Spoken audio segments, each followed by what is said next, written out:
The beacon in the dark. Commander Aria Sato leaned forward in her command chair, eyes fixed on the starfield beyond the viewport. For weeks, the listening posts had been silent, but now, a tremor of static rippled through the deep space channels. A single pulse, low and rhythmic, repeating every 30 seconds. It was too structured to be random noise, too steady to be a natural phenomenon. Dr. Marcus Lee tapped his console, widening the signal spectrum. "That pattern," he murmured, "it matches the old Earth shuttle signature, Argus II. No one expected Argus II to reappear. She had vanished 52 years ago, swallowed by the Veil Nebula's restless folds of dark matter. The ship and her 5-man crew were declared lost to time and legend. Still, Aria felt a thrill of hope edge into her chest. "Vector for intercept," she ordered, her voice measured but betraying excitement. At that moment, Ensign Priya Kumar's console chimed. Beacon intensity rising. Hull signatures advanced, organic alloy mixed with titanium. I've never seen anything like it. Within hours, the interception team launched aboard the scout frigate Horizon. As they slipped past the nebula's glowing tendrils, the shuttle emerged, drifting, silent, and bathed in pale blue light. Its hull shimmered like wet glass, flowing with pulses of bioluminescence that seemed to breathe. The surface was etched with strange, sinuous runes that shifted as though alive. Aria's jaw tightened. "Scan for life signs," she commanded. The readings came back null. Yet, somehow, every sensor hummed with latent energy. A boarding party suited up, gear humming in their gloves. Priya led the way down the shuttle's boarding ramp, her heart pounding in rhythm with the pulses underneath her boot. The interior corridor was dimly lit by veins of glowing material woven into the walls. It felt less like a ship's hallway and more like walking through a living organism. Each footstep echoed strangely, as if the floor itself were listening. "It's symbiotic," Priya whispered over comms. "The hull is alive, integrated with the ship's systems." They reached the central chamber where the crew pods stood in a semicircle. Each pod held a frozen silhouette, bodies suspended in glass cylinders, faces serene behind frost. Dr. Lee ran a hand over one pod's control panel. "They're alive, but in stasis," he said. "Their vitals are minimal, heartbeat at 1 beat per minute, brain activity almost non-existent." Aria's breath caught. "Bring one out," she ordered. "We need to know what happened." As they powered up the stasis release sequence, the runes on the hull brightened. A low hum vibrated through the floor. The pod hissed open, and a pale figure slid free, draped in a wrinkled uniform. His skin glowed with the same faint blue luminescence. The cosmonaut's eyes fluttered open, revealing irises that flickered with shifting hues of violet and silver. He tried to speak, but only a soft, echoing whisper emerged. Dr. Lee knelt beside him, cradling the man's head. "Welcome home," Lee said, voice gentle. The cosmonaut's gaze locked on Aria. For a moment, the shuttle's hum seemed to still. Then the man's lips formed a single word: "Prepare." Suddenly, alarms blared throughout the shuttle, lights strobing red. The organic runes on the walls pulsed aggressively, and the corridor seemed to lengthen, twisting before their eyes. Priya's comm crackled. "Commander, massive energy spike in the core room. It's not just machinery in there. It's alive." Aria's mind whirled. "All teams, regroup at the shuttle's core chamber, and maintain a perimeter. Do not touch anything you don't understand." As they hurried through the winding corridors, every step felt like trespassing in a temple built by another intelligence. The air smelled faintly of ozone and something else, something ancient and curious. When they reached the core chamber, they found a vast, domed room empty except for a pedestal at its center. The pedestal cradled a black orb, its surface reflecting distorted images of the humans standing around it. Veins of luminescent metal wrapped around the orb, pulsing with power. As Dr. Lee approached, the orb shifted, projecting ripples of thought into his mind. Vast fields aflame, ships like living creatures, and a voice that spoke not in sound, but in feeling. Terrible wonder, distant sorrow, and a warning. He stumbled back, clutching his helmet. It showed me a war, he gasped. Not past, not future.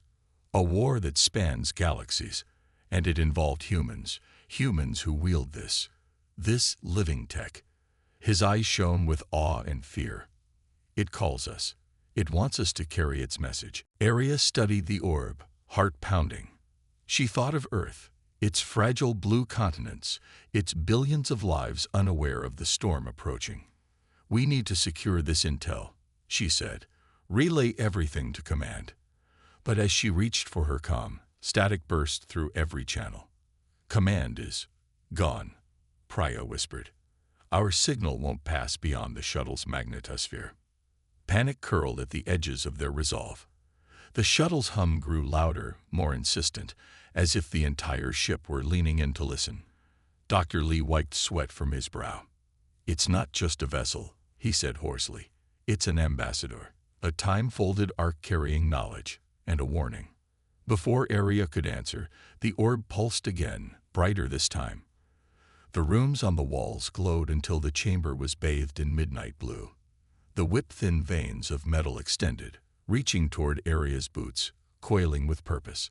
The cosmonaut from the pod stepped forward, eyes fixed on the orb. They are coming, he whispered, voice clear and human. We have awakened them. Silence fell. Then Aria squared her shoulders, lifting her chin. Then we will face them, she said, voice firm. We are humans. We adapt. Around her, the crew straightened, bolstered by her certainty. The shuttle's living walls pulsed in answered rhythm, as if accepting the challenge. In that moment, Aria knew everything had changed. The Argus II was no longer just a ghost ship. It was the spark that could ignite humanity's greatest triumph or its darkest hour. And this was only the beginning. Secrets frozen in time. The shuttle's docking clamps retracted, leaving Argus II suspended above Horizon's landing pad like a phantom hovering over water. Below, Luna Base's medical and science teams assembled in taut silence. Commander Aria Sedo oversaw the operation, her arms folded as Ensign Priya Kumar and Dr. Marcus Lee escorted the stasis pods into the lab. Each cylinder glowed faintly blue, their occupants preserved in a deep sleep that no conventional medicine could explain. The air smelled of antiseptic and ozone, and every eye in the room darted between pod and console, bracing for what might happen next. Inside the lab's curved walls, Priya connected her portable analyzer to the first pod. Data streamed across the screen, biometrics at near zero, but a strange overlay of alien compounds interwoven with human DNA. These people, she whispered, voice taut, their cells have been grafted with living alloys. Every fiber of their bodies is part machine, part organism. Dr. Lee's eyes widened. He ran his gloved fingertips along a data jack at the pod's base. It's as if they've become extensions of the ship itself. The hull's organic network didn't just encase them, it threaded through them. At that moment, the pod hissed and a panel slid open. A soft hiss of air met their faces as Lieutenant Evernexoy floated free, his hair drifting in the recycled oxygen. His pale skin shimmered with bioluminescence, and his uniform bore streaks of the same living alloy. Aria knelt beside him, offering water. Evren's head lolled as he drank deeply, eyes unfocused. Dr. Lee scanned him with a handheld tricorder. Heart rate stable. Neural patterns abnormal. He's conscious, but not fully present. Something is occupying his mind alongside his thoughts. Evren blinked, his gaze sharpening like a searchlight. He stared at the orb's living veins woven through the pod chamber walls. It's remembering, he breathed. It's trying to rekindle connections. Priya stepped closer. What connections? Evren's lips parted as if speaking underwater. Home. Pain. The future bleeding into now. His voice trembled, charged with energy. The lights dimmed and brightened in response, as though the ship itself listened to every word. The low frequency hummed beneath their feet, and Praya's scanner registered a flux in the shuttle's biofield. "It's waking," she said, alarm edging her tone. In the adjacent lab bay, another pod began to glow brighter. Alarm klaxons wailed.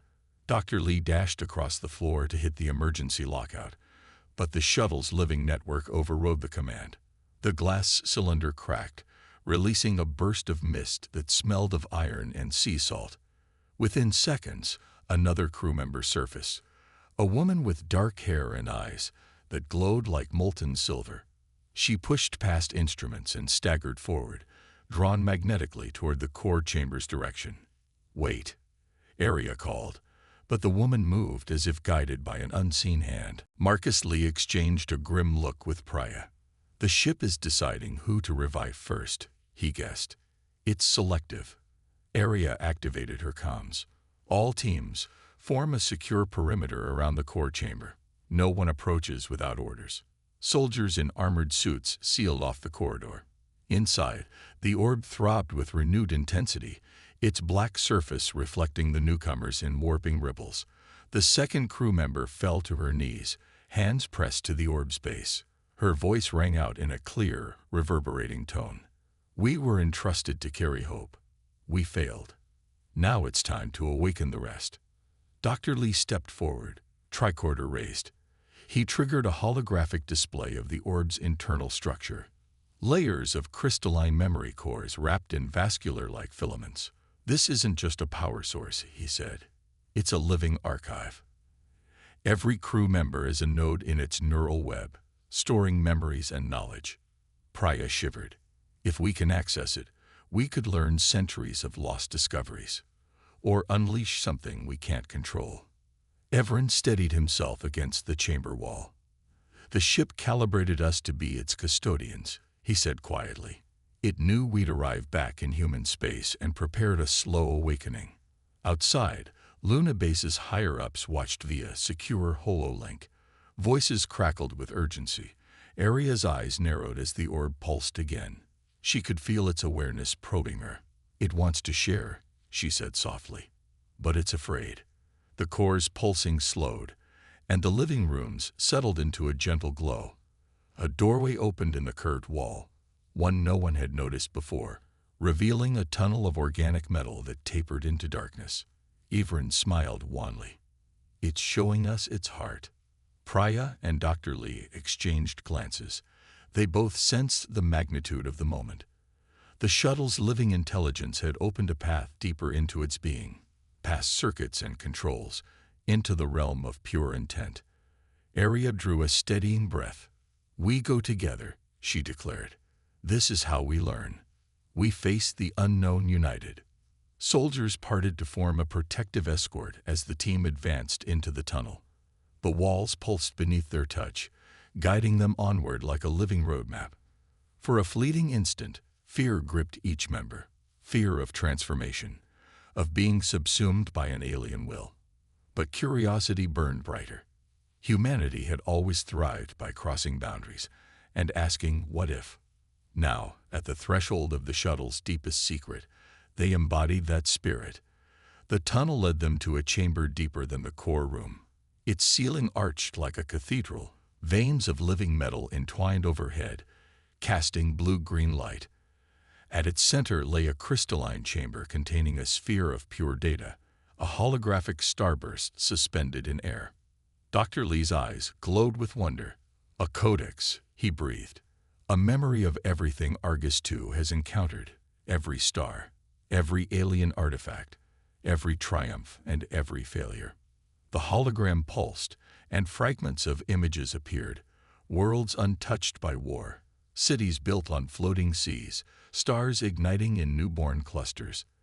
Then, more haunting visions, blue worlds glassed by energy weapons, empires rising on cruelty, children weeping at vacant skies. Praya's breath caught. "It's showing us the stakes," she said softly. "Why the Salneth want to claim it.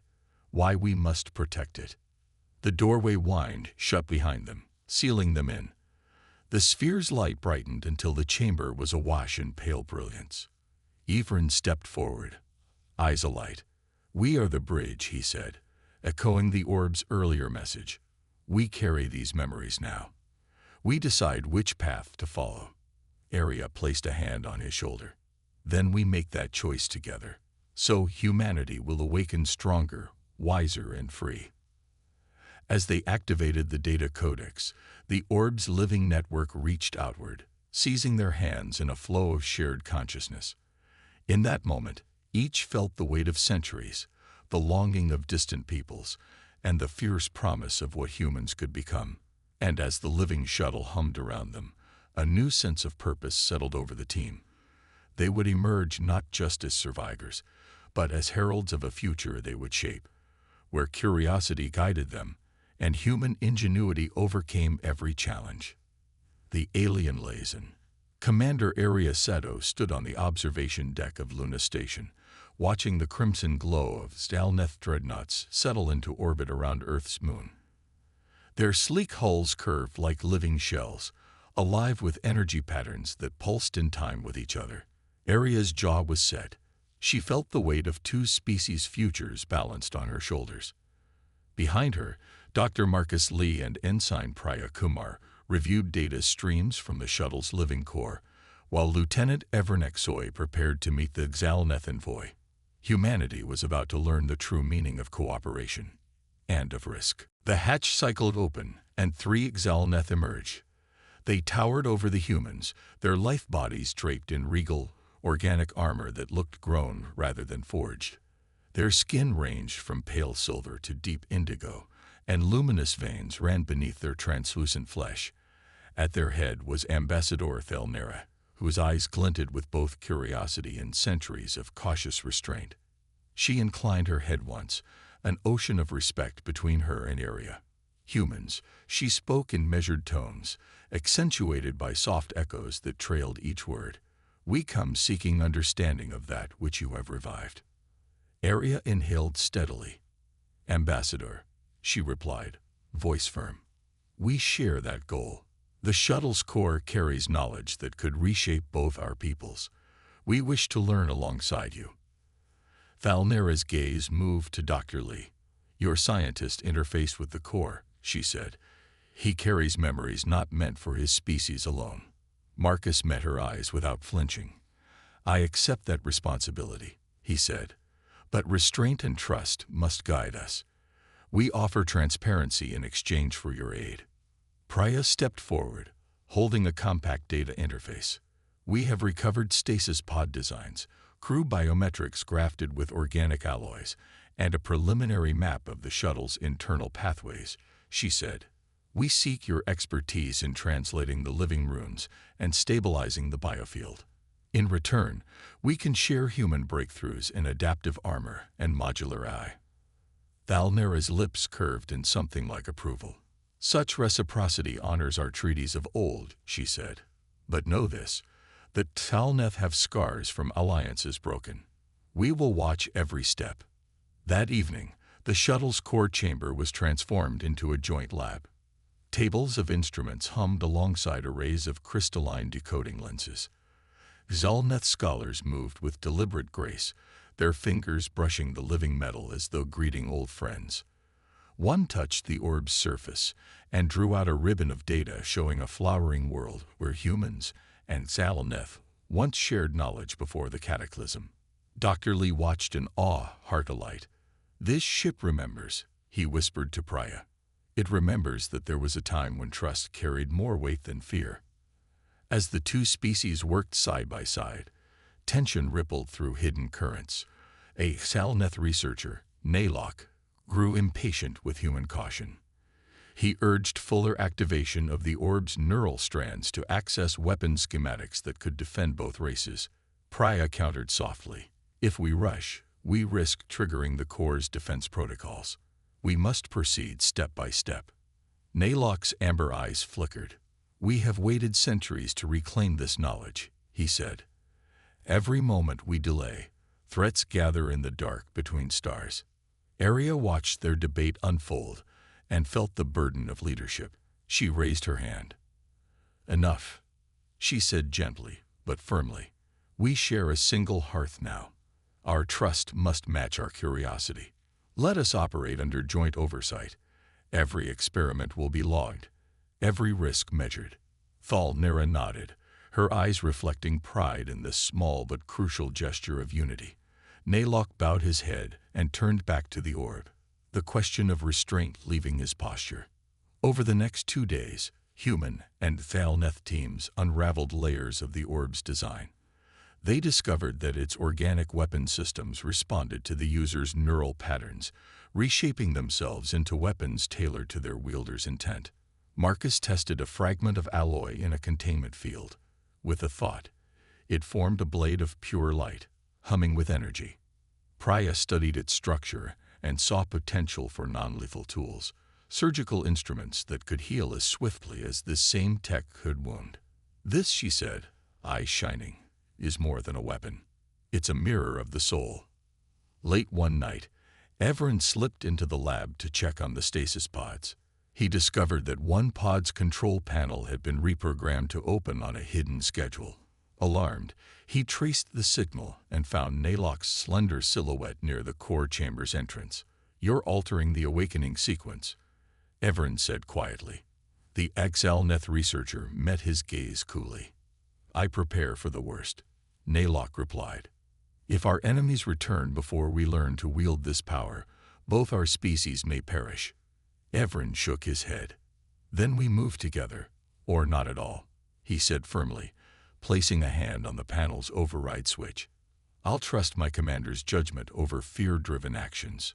Naylock hesitated, then stepped back, eyes dark with conflicted loyalty. At dawn, the shuttle's core pulsed with new vigor. Marcus and the Exalneth scholar linked neural interfaces, one human, one Salneth, and accessed a sealed memory of a battlefield where hybrid warriors repelled invaders with living blade and virus shield. The vision was stunning in its unity of purpose, humans and Salneth fighting side by side, each trusting the other's strengths. When they surfaced gasping, Thalnera's voice echoed in the chamber. "This is the promise we swore to each other eons ago. Let our future honor that promise." Arya stood before the console, shoulders squared. "We have the strength to defend ourselves, but only if we remember that our greatest weapon is our partnership."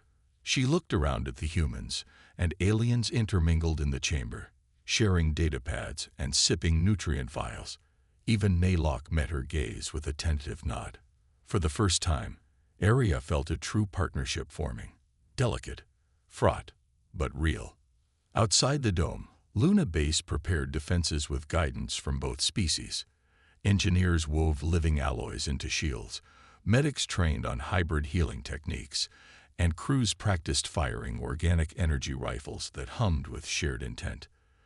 The mood shifted from suspicion to determination. Humans moved with the quiet pride of explorers, ready to use anything they learned to secure their home. The Exalneth, once distant and aloof, now spoke of Earth's blue seas and green forests with nostalgic longing. As Part 3 drew to a close, Commander Sato looked one last time at the shimmering orb. Its pulses matched her heartbeat.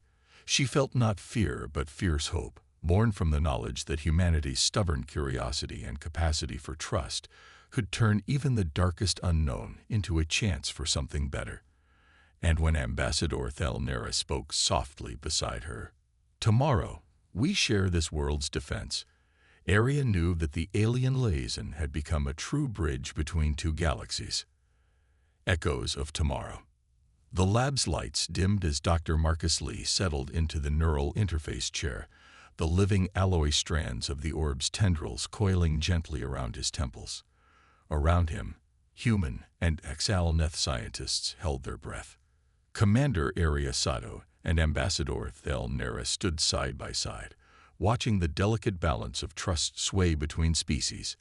Priya Kumar adjusted the stabilizers on Marcus's headset, her fingers trembling with anticipation and concern. Beyond the reinforced glass, Luna Base's security teams prepared for any emergency, rifles at the ready. In that stillness, every heartbeat sounded like a drum counting down to a reckoning. When Marcus opened his eyes, He was no longer in the shuttle's core chamber, but standing on a windswept plain of black sand under bruised red skies. In the distance, cities of carved obsidian towers glowed with living metal.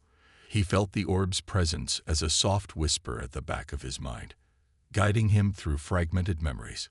He saw humans clad in adaptive suits of symbiotic alloy, fighting alongside Zalneth warriors, whose limbs glowed with bioluminescent runes.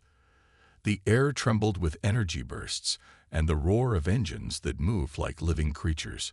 Marcus knew instinctively that these visions were not illusions but echoes of a future where humanity both triumphed and suffered.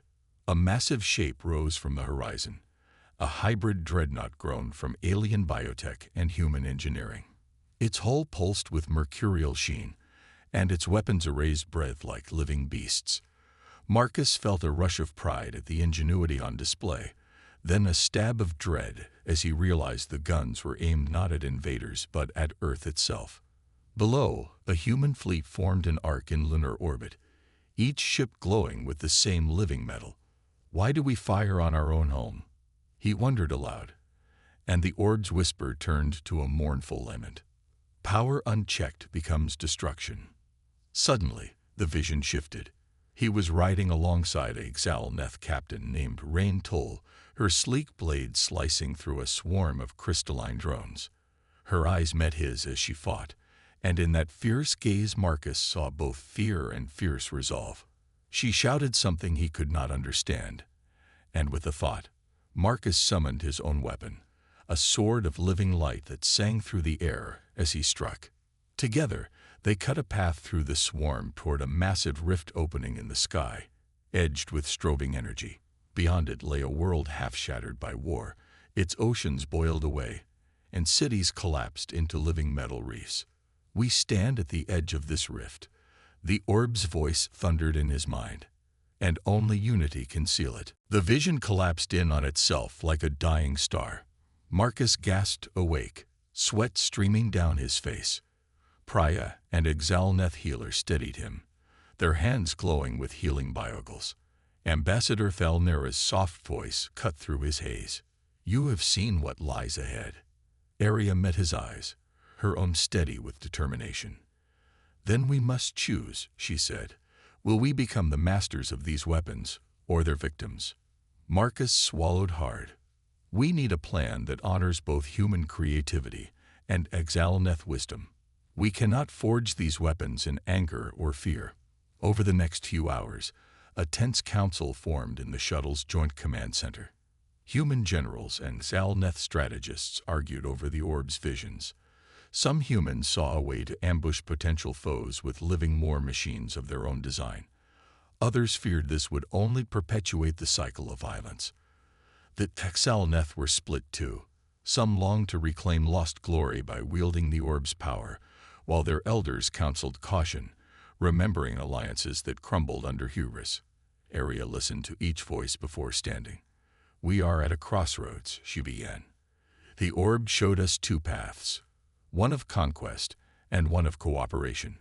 Humanity must not repeat its darkest mistakes." Dr. Lee nodded, voice steady despite exhaustion.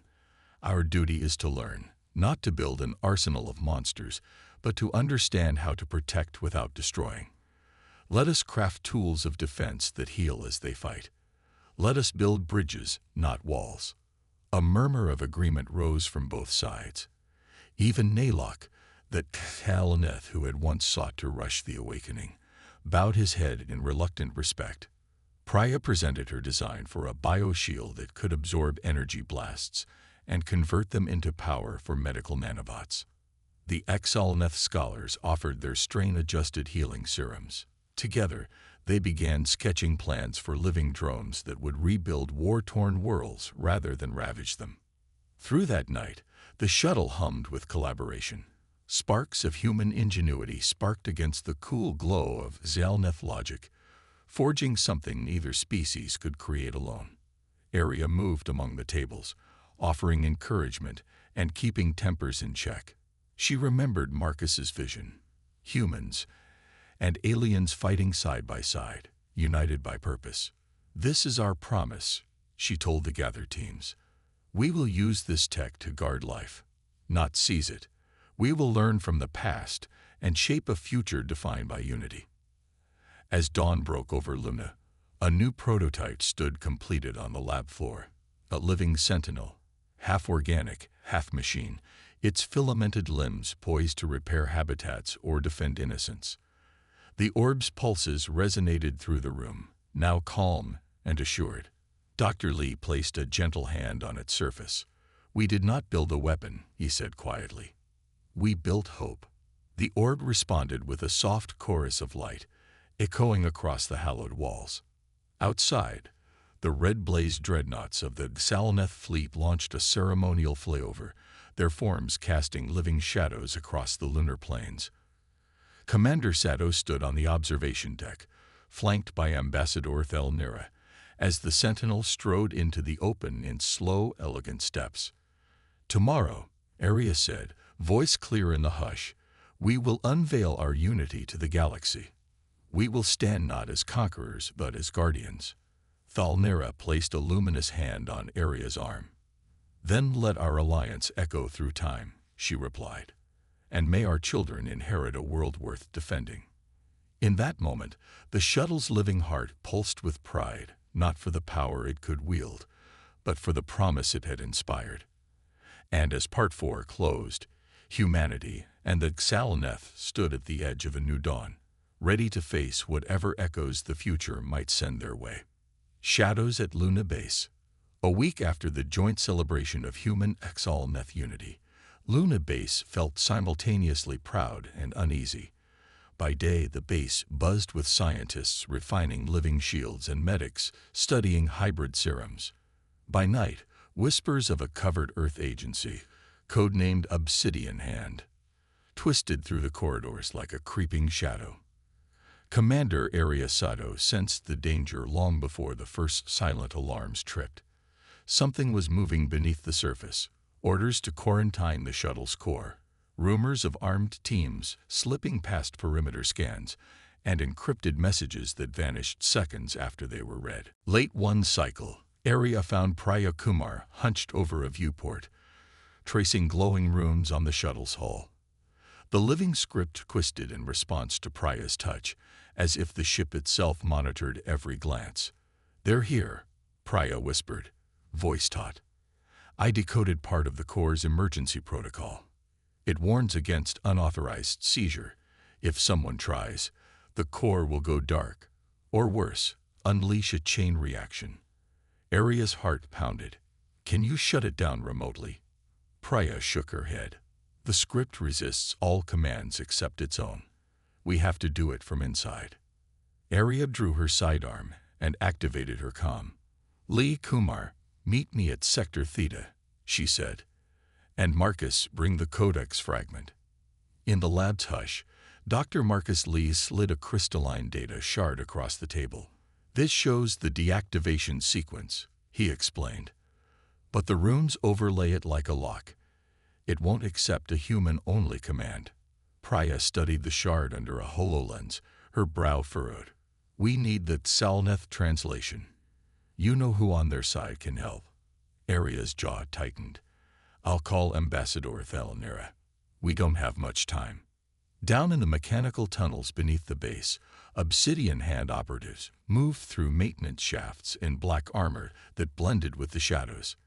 Their leader, Agent Cadework, carried a compact resonance device designed to sever the core's living network and extract its energy. He paused at a reinforced hatch near the shuttle docking bay, tapped 3 codes into the panel, and watched as it groaned open. "Phase 1 complete," he radioed, shutting off external power grids. "The base goes dark in 30 seconds. Above, arc lights blinked out. Luna Base went silent, save for the distant hiss of emergency generators." Aria and her team sprinted through the corridors, guided by night vision. "They're here," she muttered. "We can't let them reach the core." They rounded a corner to find 2 Obsidian Hand guards guarding a service elevator. Without warning, Marcus shoved a stunned guard aside.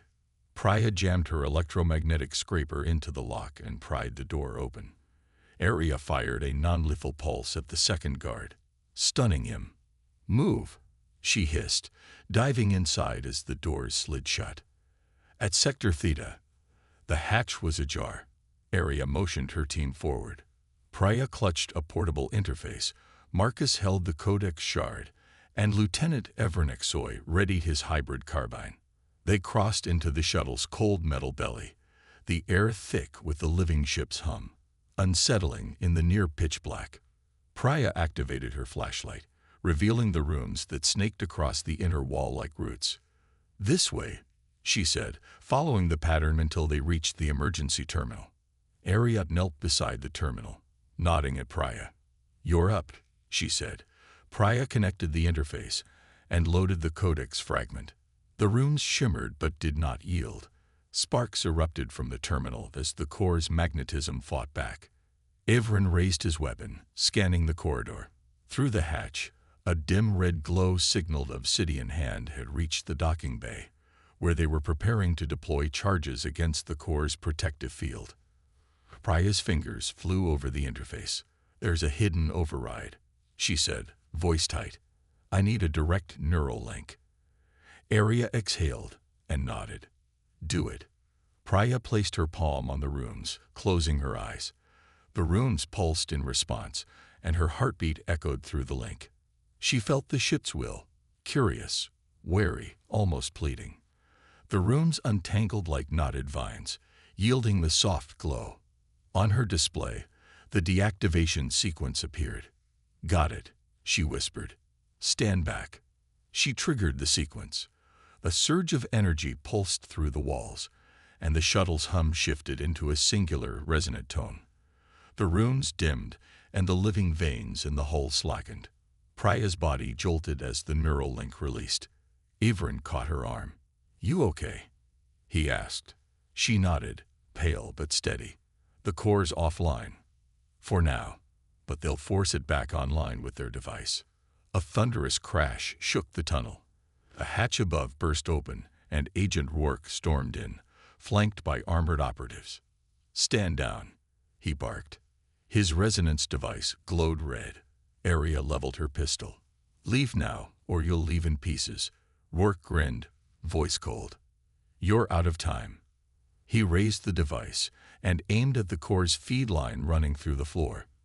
In that moment, the shuttle shuddered.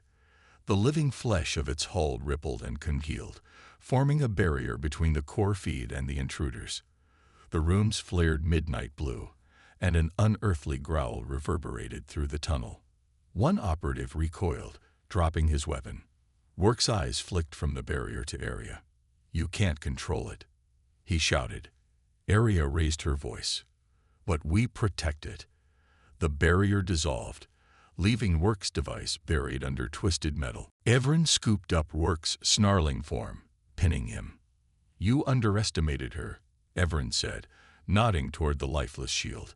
Aria cuffed Rourke's wrist. "This base belongs to all of humanity," she declared. "Not shadow groups playing war games in the dark." Priya tapped her comm. "Signal restored," she announced. "Command has orders to contain Obsidian Hand operatives and secure the core under joint human-Solneth authority." Relief washed over Aria, but she knew the struggle was far from over. Later, in the shuttle's central chamber, Aria stood before the inert orb. The living veins lay still, as if exhausted. Memories of the confrontation lingered in Priya's eyes. Aria placed a hand on the orb's cool surface. "We won this round," she said softly. "But threats will always lurk in shadow. We must build a defense based on trust and openness, so no one ever tries this again." Priya rested her head against Aria's shoulder. "We did it together," she whispered. Aria nodded, glancing at the sealed hatch leading deeper into the shuttle. "And we will go even deeper," she replied. "For knowledge, for unity, and for a future no darkness can ever steal." As the base's emergency lights faded and normal power returned, Luna Base stood vigilant, a living testament to what humanity and its allies could achieve when shadows gave way to shared purpose. And somewhere in the quiet hum of the shuttle's core, a pulse of approval beat once more, ready to guide them onward. The first strike. The sky above Luna Base crackled with incoming fire. In moments, glowing Xalneth cruisers had descended from lunar orbit, unleashing arcs of living energy that lanced through the base's outer shield domes. Sirens blared as power grids flickered under the pulsating assault. Commander Area Sato's voice cut through the comms. All units to defensive positions, hold the line. Below, soldiers scrambled behind spongy barricades grown from living alloy, rifles humming with adaptive energy. Ensign Priya Kumar crouched beside a shattered generator, her hands white on the living metal control panel as she removed ruptured conduits. Each spark she mended fed into the bioshield, repairing fissures as fast as the cruisers could crack them. "I've never seen anything push our shields like this," she reported, sweat beading on her brow. "They're scaling the frequency faster than we can adapt." Lieutenant Evernick Soy, standing guard over her shoulder, fired bursts of plasma at strafing drones. "Then we give them something they can't track," he said, voice grim. "Aim for the command cruiser. Make it recalibrate." In the war room, Dr. Marcus Lee monitored energy readings from the living Sentinel prototype. It strode across the lunar surface in slow, measured steps, its bulbous limbs trailing cables of bioluminescent fiber. "That Sentinel can anchor the shield network," Marcus said, pointing at the display. "If we position it beneath the command cruiser's orbit path, its biofield could interfere with their targeting systems." Area tapped her screen. "Priya, redirect power to the Sentinel. Ivrin, escort it into position. I'll lead ground troops across the breach." As Priya rerouted energy, the Sentinel's runic veins glowed brighter. It braced itself against the lunar dust, sending ripples of protective field outward. Outside, the Xalneth cruisers faltered. Their beams smeared against the growing shield dome, scattering into harmless arcs. "They're losing focus," Everin exclaimed as he and a squad of armored Marines secured the perimeter around the Sentinel's feet. Area led her assault team through a shattered corridor of the base, past dormant stasis pods and half-melted consoles. Her heart thumped as heavy boots and charged weapons pounded alongside hers. At the docking bay, she found Obsidian hand remnants, mercenaries who had flanked Xalneth fire to seize the core. The agents fired their resonance rifles, seeking to reignite the core's living network. Without hesitation, Area sprinted across the open floor, yanking a fallen Marine's rifle from his hands. She returned fire, each shot cracking through metal and dust.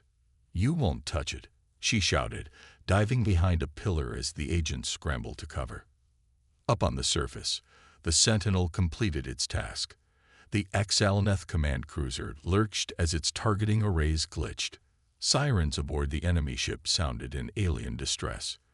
Through the breach, Area's team charged back into the open air, Gauss rifles blazing. They pinned down the Obsidian operatives while sealing the docking bay's bulkhead. Then she dashed back to the core chamber, where Priya and Marcus fought to keep the orb's stasis pods from reactivating. The base shuddered as Xalneth drones turned their fire to the living shuttle itself. Hull panels buckled under blinding bursts, and the core's hum wavered. Priya's fingers flew over her console. "If that orb goes offline, we lose our only line of communication with the Sentinel, and our best hope to drive them back." Marcus handed her a stabilizer bolt. "Use this. Reinforce the core's bioframe." She nodded and slipped through the chaotic corridor, lighting weld tips painting the walls in frantic sparks. High above, Xalneth fighters swarmed through lunar caverns, seeking alternate approach vectors. Ambassador Thalnera, aboard a recovering cruiser, felt betrayal ache in her chest. She had believed in this alliance, but now sectarian radicals among her people had struck first. She rallied her loyal guard to her command deck. "We fight alongside humans," she declared. "Let this be our first and only betrayal. We turn our guns now against our rogue kin." Below, the combined human-Xalneth defense coalesced. Ivrin led a squad of mixed crews through the crater outside the base, carrying living metal charges designed to seal hidden tunnels. Each explosion trembled the surface, collapsing routes the insurgents used to flank the base. They'll think twice next time, Everin said, his voice laden with fierce pride. Soldiers from both species exchanged nods, side by side in the dust.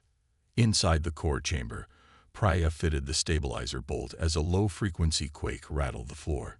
She latched the panel shut and threw the stabilizer switch. The orb's tones deepened, chords of pure resonance that swept through the corridors, restoring biofield integrity. Lights flared back to life in the shuttle, and the living tapestry of rooms glowed with renewed vigor. Marcus exhaled, reaching to steady her elbow. "You did it," he whispered. Suddenly, a pulse of energy radiated outward. The remaining Xalneth cruisers in orbit jerked in stuttering arcs, their hulls folding like origami under the orb's command.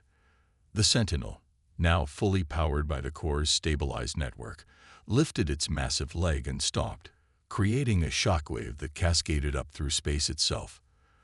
The cruisers drifted inert, their weapons offline and systems muted. On the surface, cheers rang out, human voices and Xalneth speech blending in relief and triumph.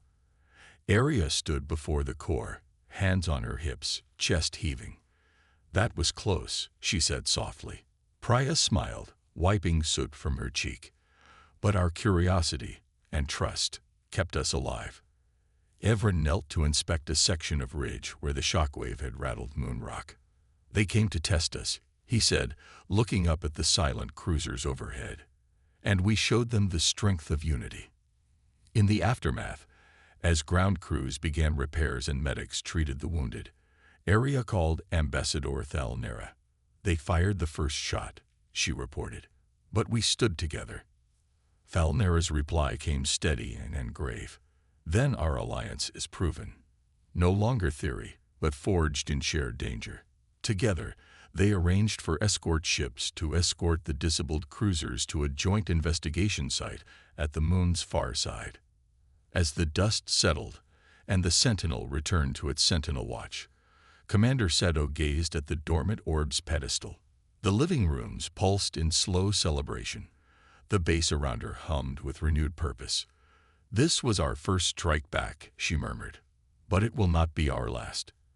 And somewhere within the orb's silent depths, a new chord of promise resonated, echoing the courage and ingenuity of two species who learned that only by standing side by side could they protect what they loved. Aftermath and ascension. The echoes of the shockwave still trembled through Luna Base when the dust finally settled. Commander Aria Seto stood on a makeshift platform in the central courtyard, watching the mixed human Xalneth crews repair living alloy scaffolds and tend to wounded soldiers side by side. Around her, the mood was electric with relief and possibility. The first strike had tested them, and they had passed. Now, they faced the challenge of turning victory into lasting change. Dr. Marcus Lee approached, his uniform smeared with dust and biogel. In his hand, he carried a small crystalline data shard, the final memory fragment unlocked by the orb after the battle. He held it out to Aria, eyes bright. "In here," he said softly, "is the blueprint for a deep space ark. A vessel grown like the Argus II, but designed to carry both our peoples beyond the Veil Nebula safely." Aria's breath caught. All around them, the faint hum of the orb's resonance still pulsed through the ground, as if urging them onward. Aftermath and ascension. The echoes of the shockwave still trembled through Luna Base when the dust finally settled. Commander Aria Seto stood on a makeshift platform in the central courtyard, watching the mixed human Xalneth crews repair living alloy scaffolds and tend to wounded soldiers side by side.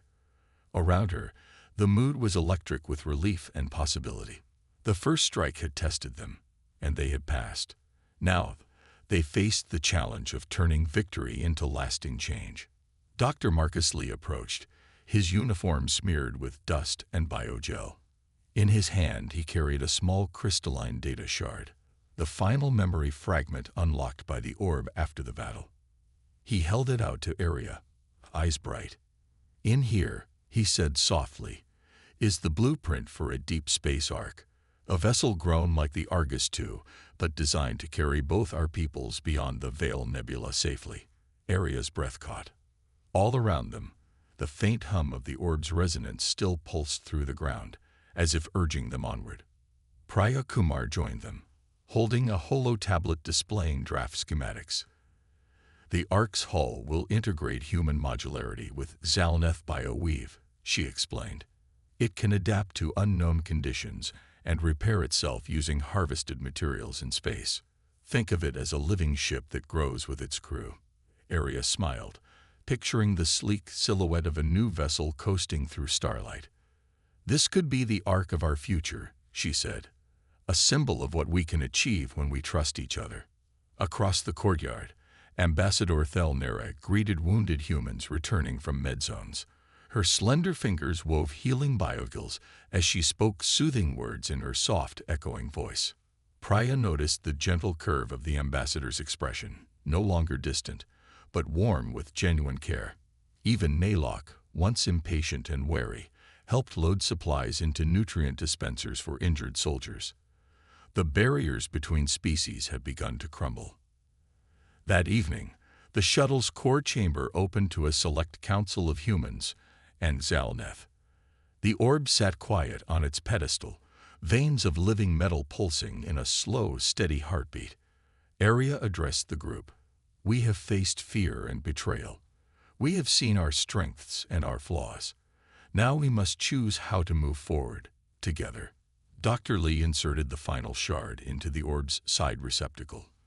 A chorus of light rippled across the walls, and the chamber filled with soft, violet illumination. Visions appeared in the air. Humans and Zalneth building the Ark in lunar orbit.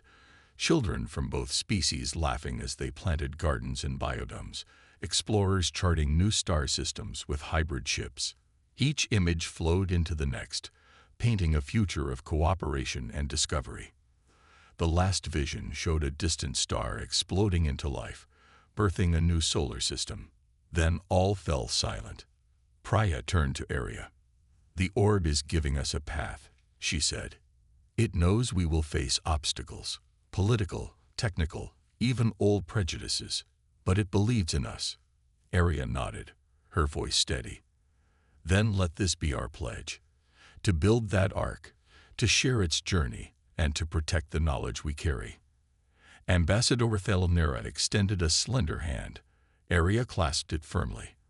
Around them, the council echoed their vow in both human and Zalneth tongues. Over the following days, the joint design teams worked around the clock. Engineers labored in zero-G assembly bays, weaving living metal filaments into the Ark's hull. Scientists grafted human nanotech onto Zalneth biocores to create adaptive power conduits. Soldiers trained in hybrid tactics, blending human ingenuity with Zalneth symbiote armor. Luna Base hummed with the promise of a new venture, one that neither species could have undertaken alone. As construction neared completion, rumors reached Aria's ears of distant powers watching their progress. Rival Earth factions wary of the Zalneth influence, and Zalneth hardliners suspicious of human motives. Both raised concerns. Yet when crises flared, the lessons of the past 7 parts held strong. Aria and Thelnera convened a public summit on Luna's Grand Plaza. Under the pale glow of Earthrise, they spoke to thousands of humans and Zalneth alike, reaffirming their shared oath. We will not let old fears drive us apart, Thelnera declared. We will forge a future defined by unity. The crowd erupted in cheers, a chorus of 2 worlds singing as one. At last, launch day arrived.